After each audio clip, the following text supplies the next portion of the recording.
ثم مشكله في تونس اللي هي القناطر معناها والكياسات والبلاصات والسبيطارات نحسبوهم انجازات.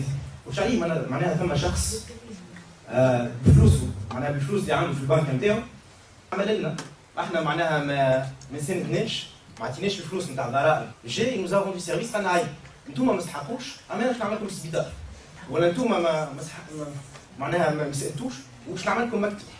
راهو الفلوس معناها مش فلوس الجماعه فلوسنا احنا فلوس الشعب. ثم فرق كبير هذه معناها في العقليه لازم تتبدل. راهو معنا شكون معناها ما عندناش باش نشكروا السيد الرئيس ولا ما عندناش باش نشكروا على الانجازات ولا على السيرفيس كي نوفون خاطر سو سون با دي سيرفيس عملوا فلوسنا نجموا نحاسبوا. في تونس يقول له راهو كلاو فلوس الشعب يقول لك هي بالرسمي سرقوا اما مش مشكله على خاطر كان سرقوا ومعناها كان سرقوا عملوا لنا قنطره اي ميساج لازم نبداو واعيين اللي الفلوس فلوسنا. قاعد توا نشوف ما نعرفش حكايه فلوس الحج جوست معناها 2 مينوت على حكايه فلوس الحج تتفرج في التلفزه سيد الرئيس معناها الى بيي الحج فهمتك العزوزه هذيك ولا العزوزه هذيك. اي انا كمواطن معناها جي كيستيون كي تري تري سامبل ويظهر لي معناها سي كيستيون ليجيتيم.